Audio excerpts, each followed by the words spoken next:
Hello and welcome. My name is Bubba Fabes and thank you for watching.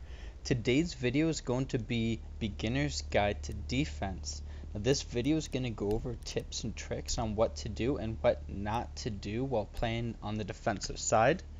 To start off in this video, I'm going to probably go over the biggest issue on defense, and that is where and when to fortify.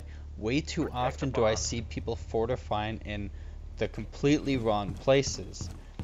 So to start off, we're going to talk mainly about bomb. Now the big one with bomb is never fortify between the wall between the bomb sites. On a lot of bomb sites, there's only going to be one wall in between them, and by fortifying that, you're blocking yourself off from the second bomb.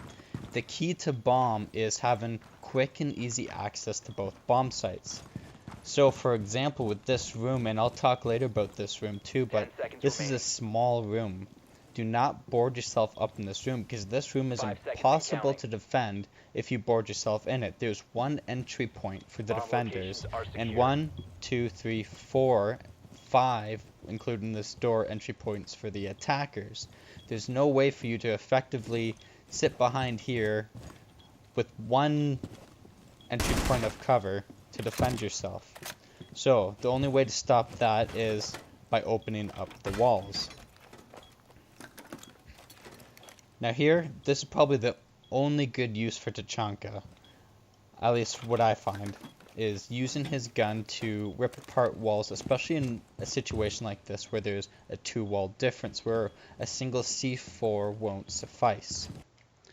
And as you can see, with all the walls opened up, it makes it that much easier to defend the room from the outside. With all the holes, it also adds paranoia to the attacking side, as hopping in, there's way too many angles to look out for that you can come and shoot them at. So it makes this room much better for the defense. Now let's say you're in a bigger room. What do you fortify then? Well, a list of priorities that I suggest for you to fortify is: first one is going to be roof hatches.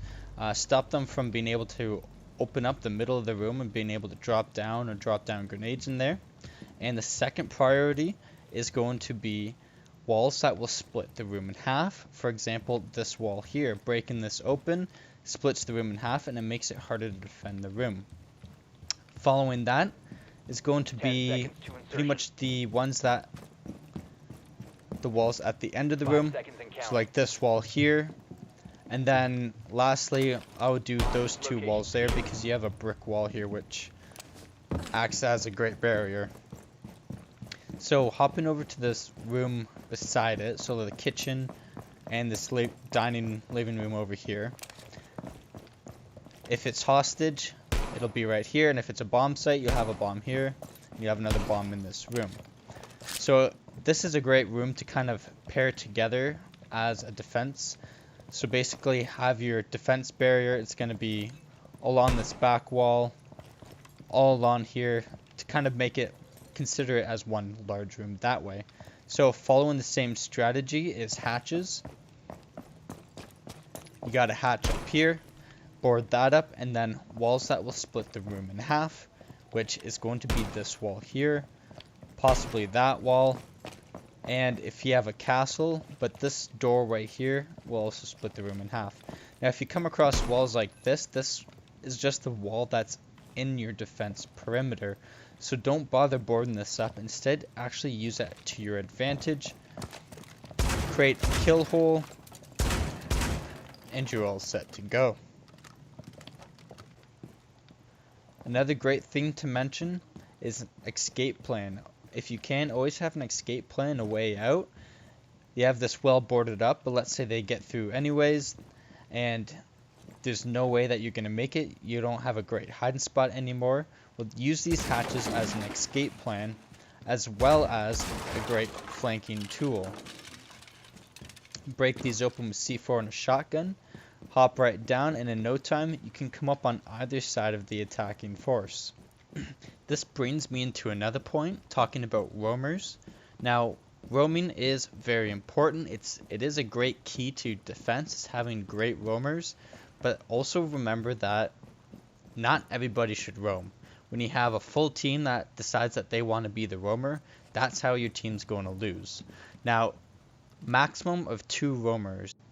Much more than that, you leave your objective open and vulnerable, which allows the attacking force to get a stronghold, and then it forces all your team that's roaming to go on the attack themselves and try to retake that point, which is much harder to do. So stick with your 2 roamers, one of them being close range roamer, one who's not too far from the objective if things get too hot for your other defenders, that he can come right up and support them quickly, while your last roamer, he can be your long range roamer, going for those really long flanks or those really unexpected kills.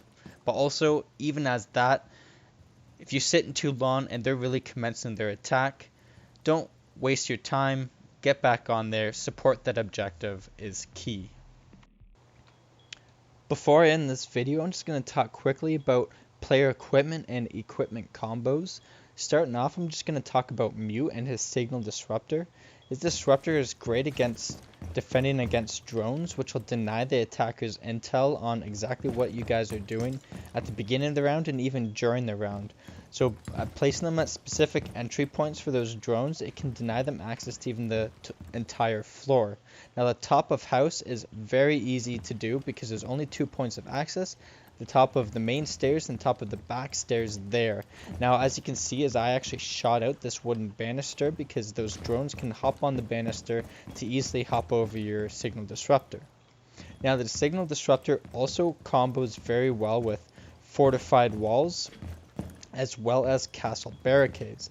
Now I'll talk quickly about castle barricades, as I find them to be most effective to be used on windows anyways, because for example on the top floor here, by putting them in any of these doorways, you're kind of also denying yourself access to all of these rooms yourselves because it takes so long for you to rip them down. And having all these small little rooms is, chances are you won't be able to sit in one of these rooms for very long. Depending on where the attackers break into, you're going to want to support a certain area or get out of dodge, and having a castle barricade there is going to make it that much harder for you to access a point or to escape away from a point.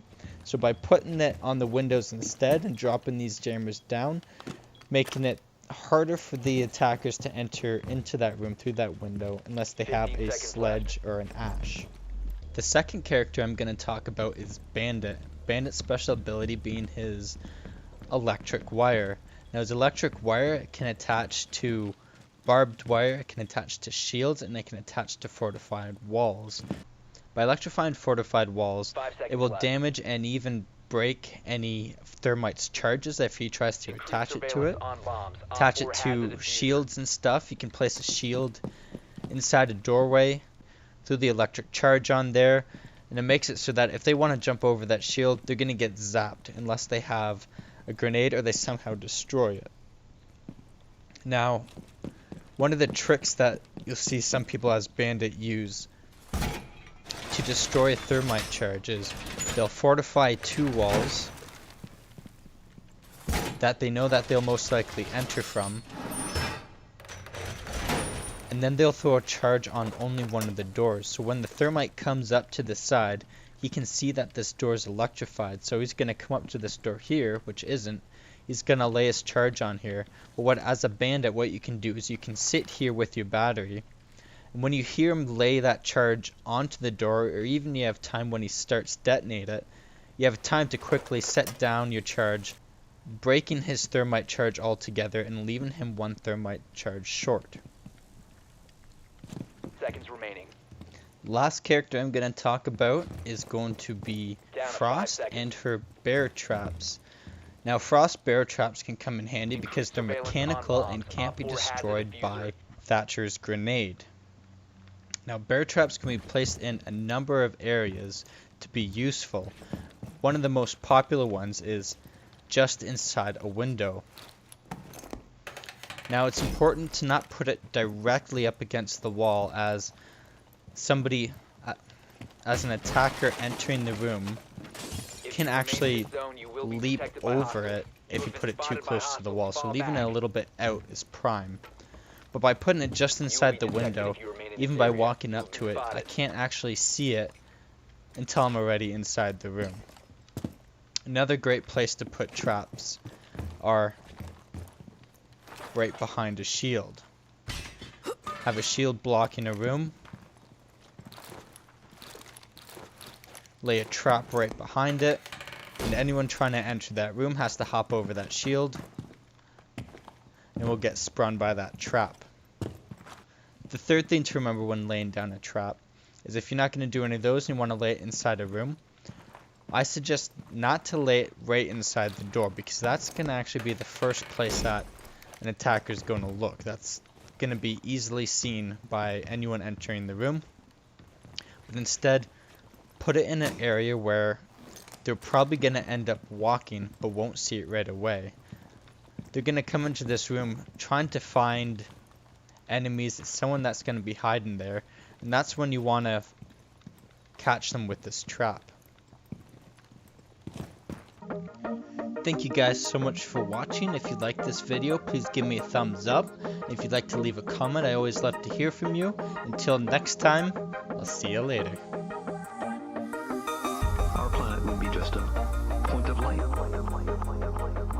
hardly distinguishable from the many other points of light. Nearby planets